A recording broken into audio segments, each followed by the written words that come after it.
No coração de Santa Clara, num tempo em que a liberdade ainda era privilégio de poucos, erguia-se o Casarão dos Soares, uma construção imponente cujas paredes de adobe pareciam guardar não apenas histórias, mas feridas abertas pelo passado. Hoje, alguns dizem que é apenas mais uma ruína coberta por trepadeiras, esquecida pelos olhos da cidade que em sua pressa jamais olhou para trás. Mas quem passa a noite pelo antigo caminho do Engenho Velho jura ouvir chamados vindos das janelas, vozes trêmulas, clamando por alguém que nunca recebeu justiça.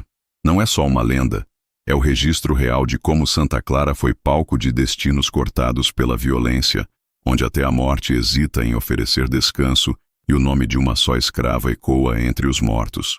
Em 1854, o Brasil enfrentava o peso das mudanças, leis contra o tráfico recém-impostas, debates acalorados sobre progresso e famílias ricas que se agarravam, com unhas e dentes, aos antigos costumes.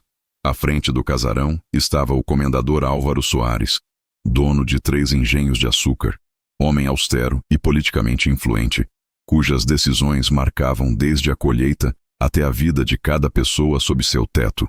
O corpo da casa, com suas 12 grandes janelas e 4 salões, respirava opulência.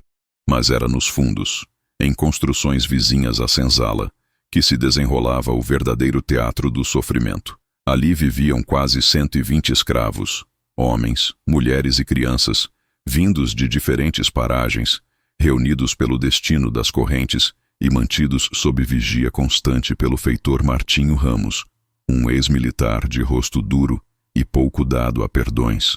Entre os trabalhadores da casa, destacava-se uma jovem chamada Clara, nome que, ironicamente, carregava a luz de esperança perdida. Tinha 19 anos, filha de africana, trazida do recôncavo baiano ainda menina. Clara era conhecida por sua inteligência incomum e por saber costurar, habilidade que impressionava não apenas as senhoras da casa, mas também os visitantes que notavam seus bordados delicados. Apesar dos cuidados, a vida no casarão era feita de ritmos cruéis.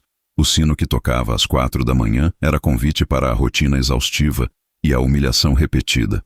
Martinho vigiava cada gesto, sempre atento a sinais de desobediência. Todos temiam sua chibata de couro trançado, instrumento que, segundo diziam, deixara marcas invisíveis além das cicatrizes nos corpos. Naquela época, rumores já circulavam entre os moradores da vila e os escravos sobre a maldição das vozes. Algumas noites, nas trovoadas, o vento trazia ao seu ouvido chamados estranhos vindos do casarão.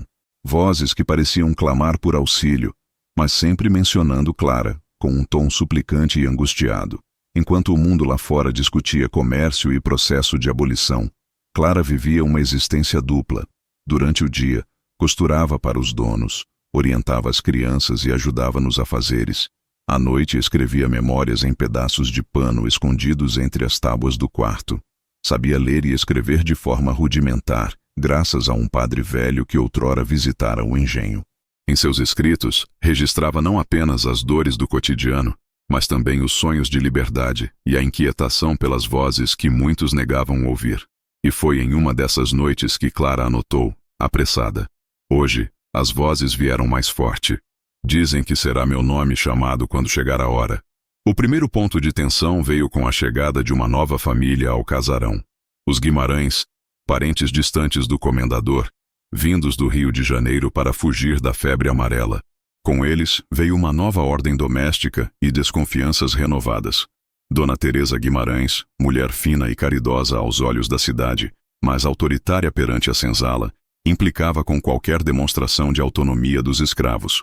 Começaram as punições por motivos banais, e o círculo de confiança de Clara se rompeu. João, amigo de infância com 23 anos e guardador das lamparinas, foi punido severamente por esconder cartas escritas entre escravos. Amedrontados, muitos começaram a acreditar que a casa estava amaldiçoada, que os mortos ali não sossegariam enquanto Clara permanecesse ali dentro. Na terceira semana de agosto, o clima dentro do casarão alcançou níveis insuportáveis. Chuvava forte e o pátio se encharcava rápido. Numa dessas noites, quando todos estavam presos em seus aposentos, Martinho ouviu claramente alguém chamar por Clara nas proximidades do antigo poço. Revoltado, achando que era algum escravo tentando novas formas de rebelião, organizou uma ronda. O resultado ninguém esqueceu. Ao chegar ao poço, encontraram brinquedos de madeira flutuando na água. Justamente aqueles que Clara fazia para as crianças escravas nas horas vagas. E ao lado, marcas na terra desenhavam o nome Clara, escrito de modo rudimentar, como se alguém tivesse o feito às pressas ou sem prática. A família, já inquieta, pediu auxílio ao padre da vila. O religioso padre Joaquim, homem de 60 anos já desacreditado por muitos, foi chamado para benzer o casarão. Mas após a cerimônia relatou ter ouvido sussurros vindos das paredes, sempre repetindo o nome de Clara. Ele sugeriu à família que livrassem a jovem do serviço noturno, mas foi ignorado. Na semana seguinte, um grupo de escravos relatou ter visto vultos na cozinha, sombras que se moviam lentamente e deixavam um cheiro de terra molhada. E novamente, ao romper da madrugada, Clara ouviu os chamados, dessa vez mais intensos. "Venha, Clara, venha!" Incapaz de ignorar, tentou pedir ajuda a Dona Teresa, mas foi silenciada sob ameaça de chicote. Com a atmosfera cada vez mais pesada, os delírios começaram a se espalhar. Uns afirmavam que no quarto antigo dos hóspedes podiam ser vistos rostos de pessoas já mortas. Outros juravam sentir súbitas quedas de temperatura, especialmente próximos à janela onde os escravos rezavam à noite. João relatou que ao limpar a despensa certa manhã, encontrou papéis rasgados com frases desconexas, todas mencionando Clara e uma suposta promessa de liberdade. No auge da tensão, uma tragédia. Em um dia tempestuoso, o pequeno Pedro, escravo de apenas 8 anos, desapareceu durante uma arrumação na adega. A busca foi infrutífera. Clara, desesperada e temendo mais punições, escreveu em seu pano: "Pedro foi chamado. Os mortos estão inquietos." Na noite seguinte, durante o jantar, todos ouviram batidas vindas do porão, e ao descerem, sentiram o cheiro de enxofre e viram pegadas pequenas que levavam ao antigo quarto de Clara. Mais uma vez, o nome dela fora rabiscado na poeira do chão. Os boatos ganharam força. Moradores da vila começaram a evitar passar por perto do casarão após o pôr do sol. As crianças repetiam as histórias principalmente em dias de chuva, apontando para as janelas e dizendo que ouviam Clara sendo chamada. A cada semana, novos relatos. Luzes se acendendo sozinhas. Portas que batiam sem vento. Correntes que rangiam mesmo quando ninguém caminhava pelos corredores. Nos bastidores, Clara enfrentava pressão e medo crescentes. Tentava proteger os poucos amigos que lhe restavam enquanto buscava saída para o ciclo de sofrimento.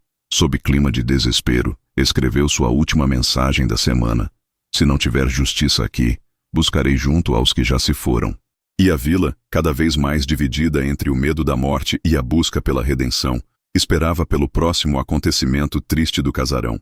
Um lugar onde as vozes sempre chamavam pelo nome que poucos ousavam repetir em voz alta. A atmosfera de terror no casarão dos Soares intensificou-se quando, no início de setembro de 1854, eventos extraordinários começaram a acontecer numa sequência que desafiava qualquer explicação racional. A jovem Clara, já exausta pelo medo constante e pelas manifestações inexplicáveis que pareciam girarem ao redor de sua presença, começou a apresentar comportamentos que preocuparam tanto os escravos quanto os senhores. Durante o dia, mantinha-se em silêncio absoluto, cumprindo suas tarefas de costura com movimentos automáticos, mas à noite, outros escravos a encontravam caminhando pelos corredores, como se estivesse sendo guiada por uma força invisível, sempre em direção ao antigo poço onde as vozes soavam mais intensas. Foi nessa época que Martinho Ramos, o temido feitor, começou a experimentar fenômenos que abalaram sua autoridade brutalmente construída ao longo de anos. Durante uma de suas rondas noturnas, ao passar pelo quarto onde Clara dormia, ouviu distintamente uma conversa entre vozes masculinas e femininas, todas em tom aflito, discutindo sobre levar Clara para junto deles. Ao irromper no quarto com sua lanterna, encontrou a jovem sozinha, mas profundamente adormecida, e sobre a mesa de madeira tosca, vários objetos pessoais que pertenceram a escravos já mortos na propriedade. Um anel de osso de José Antônio, morto 3 anos antes durante uma punição. um pedaço de tecido que pertencera a Benedita, falecida no parto, e mais assustador ainda, um boneco de palha que era do pequeno Pedro, desaparecido semanas antes. Quando questionou Clara na manhã seguinte, ela jurou não saber como aqueles objetos haviam chegado até seu quarto.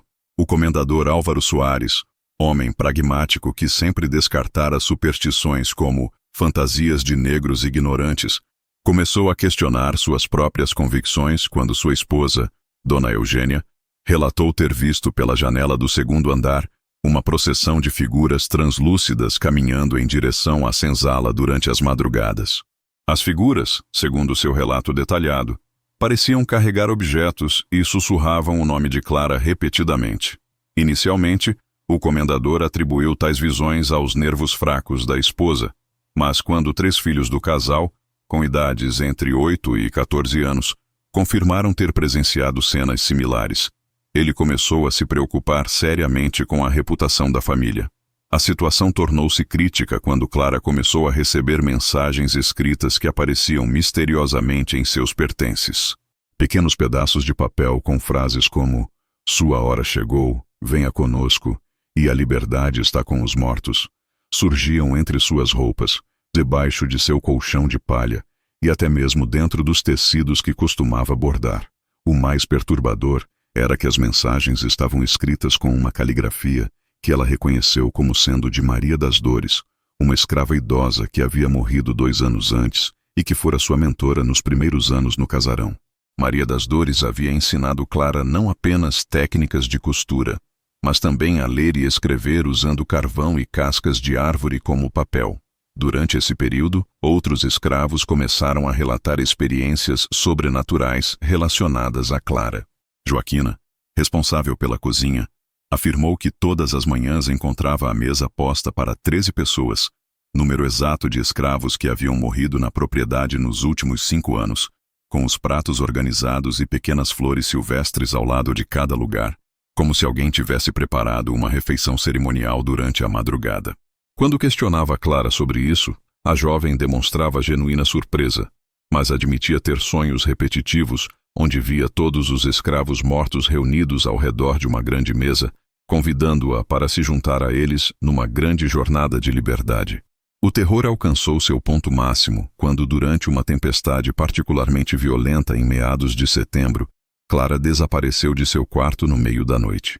Uma busca desesperada foi organizada por Martinho e outros capatazes, envolvendo todos os escravos da propriedade. Após 6 horas procurando, encontraram Clara no antigo cemitério da propriedade, local onde eram enterrados os escravos mortos, situada a quase 2 quilômetros da casa principal. Ela estava ajoelhada diante de uma das covas mais antigas, conversando animadamente com pessoas invisíveis, perguntando: "Quando paramos?" E "Vocês têm certeza de que é assim?" Quando tentaram aproximar-se dela, Clara entrou em pânico, gritando que eles não queriam ser interrompidos e que estava quase na hora de partir. Após esse incidente, o comendador Soares decidiu consultar não apenas o padre Joaquim, mas também Dona Firmina, uma mulher negra livre conhecida na região por seus conhecimentos sobre ervas medicinais e rituais espirituais. Dona Firmina, já com seus 70 anos e respeitada mesmo pelos brancos da vila, após conversar longamente com Clara e observar os fenômenos no casarão durante 3 dias consecutivos, chegou a uma conclusão que deixou todos perplexos. Segundo ela, Clara havia se tornado uma ponte entre os mundos, devido à intensidade de sofrimento que presenciara e absorvera ao longo dos anos. Os espíritos dos escravos mortos, incapazes de encontrar paz devido às injustiças sofridas em vida, estavam tentando usar Clara como meio de comunicação e, ultimamente, como companhia para sua jornada final. A explicação de Dona Firmina ganhou credibilidade quando ela previu que nas próximas noites os fenômenos se intensificariam e que Clara seria chamada de forma mais insistente. Ela recomendou que a jovem fosse mantida longe do casarão durante as noites, mas o comendador, temendo perder uma escrava valiosa e ainda cético quanto às explicações sobrenaturais, recusou-se a seguir a orientação. Essa decisão revelou-se trágica quando, na noite de 23 de setembro, eventos extraordinários e aterrorizantes ocorreram simultaneamente em diferentes partes da propriedade. Clara começou a apresentar comportamentos cada vez mais estranhos. Falava sozinha em dialetos africanos que jamais havia aprendido. Desenhava símbolos complexos na areia do quintal. E, mais perturbador ainda, começou a prever a morte de outros escravos com precisão assustadora. Quando o velho Tomás, de 65 anos, adoeceu repentinamente, Clara anunciou que ele seria chamado em 3 dias para juntar-se aos outros. E exatamente 3 dias depois, Tomás faleceu durante o sono. Esse padrão se repetiu com mais 2 pessoas. Ana, jovem de 25 anos que morreu após uma febre súbita, e Manuel, homem de 40 anos que sofreu um acidente fatal enquanto consertava um telhado. A cada morte que Clara previa e que se concretizava, os outros escravos oscilavam entre vê-la como abençoada ou amaldiçoada. Alguns começaram a procurá-la secretamente, pedindo para saber sobre seus próprios destinos, enquanto outros a evitavam completamente, temendo que sua proximidade pudesse atrair a atenção dos mortos. A própria Clara parecia estar sendo consumida por essas experiências. Emagreceu rapidamente, seus olhos adquiriram uma expressão distante, e ela começou a passar horas seguidas em transe, murmurando nomes de pessoas já falecidas e descrevendo lugares que jamais visitara. O clímax dessa fase chegou quando Clara começou a receber instruções detalhadas dos espíritos sobre como preparar-se para a partida. Durante o dia, ela reunia objetos específicos: flores, velas feitas de cera de abelha, pedras do rio e pequenos tecidos bordados por ela mesma. À noite, organizava esses objetos em padrões circulares no chão de seu quarto, criando o que parecia ser altares improvisados. Outros escravos que espiavam secretamente essas atividades relataram que Clara conversava com essas presenças como se estivesse planejando uma viagem, perguntando sobre rotas, companhia e destino final. A situação tornou-se insustentável quando, durante uma madrugada especialmente fria, todos os moradores do casarão, senhores e escravos, foram despertados simultaneamente por um coro de vozes cantando uma melodia lúgubre em dialetos africanos. O canto vinha de várias direções ao mesmo tempo, como se dezenas de pessoas estivessem espalhadas pela propriedade, mas quando saíram para investigar, encontraram apenas Clara no centro do pátio, de pé, imóvel, com os braços estendidos para cima e os olhos fechados, cantando em harmonia perfeita com as vozes invisíveis que continuavam ecoando ao redor dela. Você que está acompanhando esta história que toca fundo nos mistérios do nosso passado, deixe nos comentários. Já viveu alguma experiência inexplicável relacionada a lugares históricos? Essas histórias nos fazem refletir sobre como o sofrimento pode deixar marcas que atravessam gerações. Se esta narrativa está impactando você tanto quanto está mexendo comigo ao contá-la, se inscreva no canal para não perder outros relatos que revelam os segredos sombrios da nossa história.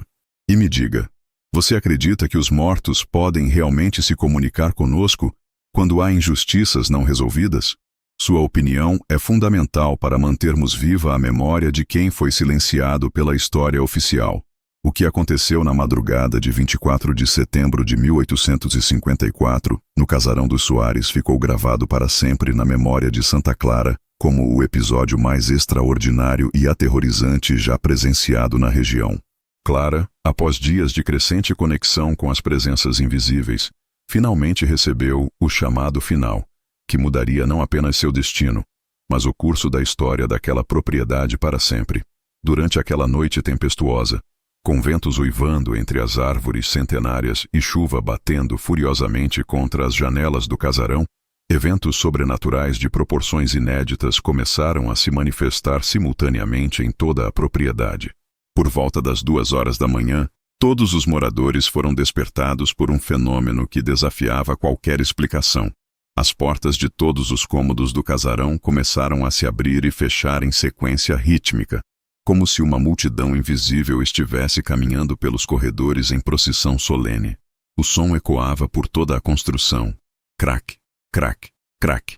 Uma batida constante que parecia seguir um padrão específico, sempre se dirigindo em direção ao quarto onde Clara dormia. Mas quando os moradores saíam para investigar, encontravam os corredores completamente vazios, embora pudessem sentir claramente uma brisa gelada passando por eles, carregando o aroma inconfundível de flores de cemitério. Clara, Nessa noite decisiva, não estava mais dormindo como uma pessoa normal. Joaquina e outras escravas que dividiram o mesmo cômodo relataram posteriormente que a jovem permaneceu sentada na beira da cama durante toda a madrugada, com os olhos abertos, mas com uma expressão completamente ausente, como se sua mente estivesse em outro lugar. Ela sussurrava constantemente nomes de pessoas já mortas e respondia a perguntas que ninguém havia feito, sempre com um tom respeitoso e submisso. Sim, eu entendo. Estou pronta. Não vou resistir mais. O mais assustador era que sua voz parecia ecoar de forma antinatural, como se várias pessoas estivessem falando através dela simultaneamente. Foi nesse momento que Dona Firmina, que havia permanecido no casarão por insistência do comendador para observar os fenômenos, presenciou algo que a deixou profundamente abalada. Segundo seu relato detalhado, feito posteriormente ao padre Joaquim e registrado nos arquivos da paróquia, ela viu Clara se levantar da cama e caminhar lentamente em direção à janela, mas seus pés não tocavam o chão. Ela flutuava a cerca de 2 palmos de altura, movendo-se com uma graciosidade sobrenatural que jamais demonstrara antes. Ao chegar à janela, Clara estendeu os braços e começou a conversar com alguém do lado externo, embora não houvesse ninguém visível lá fora. O diálogo que Dona Firmina conseguiu ouvir foi registrado palavra por palavra. Clara perguntava: "Vocês vieram me buscar?" E após uma pausa, como se estivesse ouvindo uma resposta, continuava: "Eu sei que sofri muito aqui, mas tenho medo de deixar os outros sozinhos." Mais uma pausa. "Vocês prometem que não vai doer?" Outra pausa mais longa. "E os que ficarem, vocês vão proteger?" Finalmente, após um silêncio que durou vários minutos, Clara sussurrou: "Então eu aceito ir com vocês, mas quero que todos saibam que não foi por desespero, foi por justiça." Imediatamente após essas palavras, fenômenos extraordinários começaram a ocorrer em toda a propriedade simultaneamente. No quarto das crianças escravas, todas foram despertadas por uma sensação de leveza, como se estivessem flutuando, e relataram ter visto uma luz dourada envolvendo seus corpos, proporcionando uma sensação de paz que jamais haviam experimentado. Na senzala dos homens, objetos pessoais de escravos já mortos apareceram organizados sobre as camas, como presentes de despedida, ferramentas de trabalho polidas, pequenos talismãs de proteção e até mesmo cartas escritas por familiares que haviam morrido anos antes. O comendador Álvaro Soares e sua família, aterrorizados no segundo andar da casa principal, presenciaram um espetáculo que os marcaria para sempre. Através das janelas, puderam ver claramente dezenas de figuras luminosas caminhando pelo pátio em direção ao quarto de Clara, todas vestidas com roupas simples mas limpas, carregando flores e velas acesas. Entre essas figuras, reconheceram rostos de escravos que haviam morrido na propriedade. O velho Tomás, que havia falecido recentemente, Maria das Dores, mentora de Clara, José Antônio, morto durante uma punição, e muitos outros cujos nomes haviam sido esquecidos pelos vivos, mas que agora retornavam em uma procissão solene e digna. No auge desses eventos, Clara saiu de seu quarto e caminhou lentamente pelo corredor principal do casarão em direção ao pátio central. Todos os que a observaram, escravos, feitores e senhores, relataram posteriormente a mesma coisa. Ela não parecia mais uma escrava aterrorizada, mas sim uma jovem senhora vestida com roupas brancas impecáveis que ninguém jamais havia visto antes, caminhando com uma dignidade real que contrastava completamente com a humilhação que sofrera durante toda sua vida. Seus cabelos, normalmente amarrados de forma simples, agora caíam soltos sobre os ombros em ondas perfeitamente arrumadas, e sua pele brilhava com uma luz suave que parecia vir de dentro. Quando Clara chegou ao centro do pátio, o local onde tantas punições haviam sido aplicadas ao longo dos anos, ela se ajoelhou e começou a orar em voz alta, mas suas palavras eram em um idioma que ninguém reconheceu, nem português, nem dialetos africanos conhecidos, mas algo que soava como uma linguagem celestial. Enquanto orava, as figuras luminosas dos escravos mortos formaram um círculo ao seu redor, e cada uma delas se aproximou para tocar suavemente sua cabeça, como se estivessem transmitindo algum tipo de bênção ou proteção. O momento culminante chegou quando Clara se levantou, olhou diretamente para as janelas onde a família Soares observava aterrorizada, e falou com uma voz que ecoou por toda a propriedade com uma clareza sobrenatural. Comendador Álvaro, Dona Eugênia, ouçam bem estas palavras. Eu, Clara, escrava sem sobrenome, vou partir com aqueles que me chamam, mas deixo aqui minha promessa. Enquanto houver sofrimento injusto nesta terra, nós, os que partimos, voltaremos para buscar justiça. Não é vingança que buscamos, é a paz que só vem quando os erros são reconhecidos e reparados. Após pronunciar essas palavras, Clara começou a se elevar lentamente do chão, envolvida por uma luz cada vez mais intensa, acompanhada pelas figuras dos escravos mortos que também ascendiam ao seu redor. O último som que todos ouviram foi um coro de vozes cantando uma melodia de uma tristeza belíssima, mas que ao mesmo tempo transmitia esperança e libertação. Em poucos minutos, todas as figuras desapareceram completamente, deixando apenas o aroma de flores frescas no ar e uma sensação de paz profunda que envolveu toda a propriedade. Quando amanheceu, Clara havia desaparecido fisicamente, mas sua presença continuou sendo sentida de forma positiva por todos os escravos restantes. Nos dias que se seguiram, mudanças extraordinárias começaram a ocorrer no casarão dos Soares. Martinho Ramos, o brutal feitor, acordou na manhã seguinte completamente transformado. Havia perdido toda a sua agressividade e crueldade, tornando-se um homem gentil que se recusava a aplicar qualquer tipo de punição física. Quando questionado sobre a mudança, ele repetia obsessivamente: Clara me olhou nos olhos antes de partir e vi toda a dor que causei. Não posso mais machucar ninguém. O próprio comendador Soares, profundamente abalado pelos eventos presenciados, tomou uma decisão que chocou toda a região. Anunciou que libertaria gradualmente todos os seus escravos ao longo dos próximos 2 anos, começando pelas crianças e idosos. Sua justificativa, repetida para todos que questionavam a decisão, era sempre a mesma. Depois do que vi, não posso mais dormir sabendo que mantenho pessoas em cativeiro. Clara me mostrou que alguns preços são altos demais para serem pagos. Durante as semanas seguintes, outros proprietários de escravos da região começaram a relatar experiências similares em suas propriedades. Aparições de Clara, sempre vestida de branco e emanando aquela luz suave, foram reportadas em diversos locais onde escravos sofriam maus tratos. Ela não falava, apenas observava com uma expressão de tristeza infinita, mas sua presença era suficiente para despertar a consciência dos senhores mais cruéis. Muitos deles, perturbados por essas visitas sobrenaturais, começaram a tratar seus escravos com mais humanidade ou até mesmo a libertá-los. A história de Clara espalhou-se rapidamente por toda a província, tornando-se um símbolo de resistência espiritual e dignidade humana. Dona Firmina, profundamente impactada pelos eventos que presenciou, passou o resto de sua vida documentando e contando a história de Clara para quem quisesse ouvir, sempre terminando seus relatos com a mesma reflexão. Clara nos ensinou que a morte não é o fim da luta por justiça, é apenas o começo de uma nova forma de resistência. Anos mais tarde, quando o casarão dos Soares foi transformado em um abrigo para ex-escravos libertos, os moradores relatavam frequentemente a sensação reconfortante da presença de Clara, especialmente durante momentos de dificuldade ou tristeza. Crianças que brincavam no antigo pátio afirmavam vê-la sentada debaixo da árvore centenária, sorrindo e acenando para elas com a mesma dignidade serena que demonstrara em sua partida.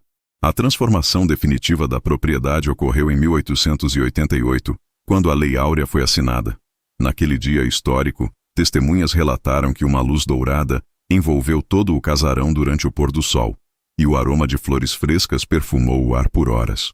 Foi interpretado por todos como o sinal de que Clara e os espíritos dos escravos mortos finalmente haviam encontrado a paz, sabendo que a liberdade oficial havia chegado para todos. Hoje, mais de 170 anos depois, o local onde ficava o casarão dos Soares abriga um memorial dedicado à memória dos escravos que viveram e morreram ali.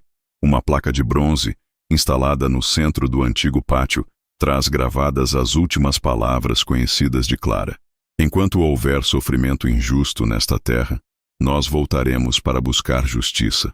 Visitantes do memorial frequentemente relatam uma sensação inexplicável de paz e reflexão, como se a presença de Clara ainda abençoasse aquele lugar com sua dignidade eterna. A história de Clara ensina uma lição que ressoa até hoje. A verdadeira liberdade não pode ser concedida ou negada por outros. Ela nasce da dignidade interior que nenhuma corrente consegue quebrar. Quando enfrentamos injustiças, seja em nossa época ou qualquer outra, o exemplo de Clara nos lembra de que a resistência mais poderosa nem sempre é a que grita mais alto, mas a que mantém a esperança mesmo nas circunstâncias mais desesperadoras. Se esta história tocou seu coração tanto quanto tocou o meu ao contá-la, deixe um comentário contando de onde você está nos assistindo e o que esta narrativa despertou em você.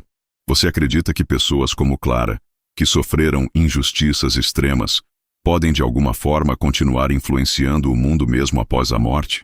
Gostaria muito de saber sua opinião e o que você aprendeu com esta história sobre resistência, dignidade e a força transformadora do perdão.